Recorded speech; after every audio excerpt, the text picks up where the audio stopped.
NC1 Gujarati ન્યૂઝમાં આપનું હાર્દિક સ્વાગત છે। સમાચારની વાત કરવામાં આવે તો નગરપાલિકા જંબુસર દ્વારા સ્વચ્છતા અભિયાનમાં નવયુગ વિદ્યાલય નગરપાલિકા જંબુસર દ્વારા આયોજિત સ્વચ્છતા અભિયાનમાં નવયુગ વિદ્યાલયના વિદ્યાર્થીઓ જોડાયા હતા।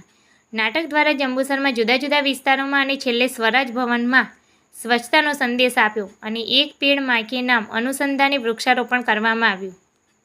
આ પ્રસંગે શહેર અગ્રણી શ્રી મનનભાઈ પટેલ, શ્રી પંકજભાઈ પટેલ, શ્રી જિગ્નેશભાઈ રાણા, શ્રી રાજેન્દ્રસિંહ દરબાર, શ્રી અલ્પેશભાઈ પટેલ, શ્રી હિતેશભાઈ પટેલ, શ્રી અનિરુદ્ધસિંહ રાવલજી, નગરપાલિકાના કર્મચારીઓ અને નવયુગ વિદ્યાલયના વિદ્યાર્થીઓએ ઉપસ્થિત રહી કાર્યક્રમને સફળ બનાવ્યો હતો।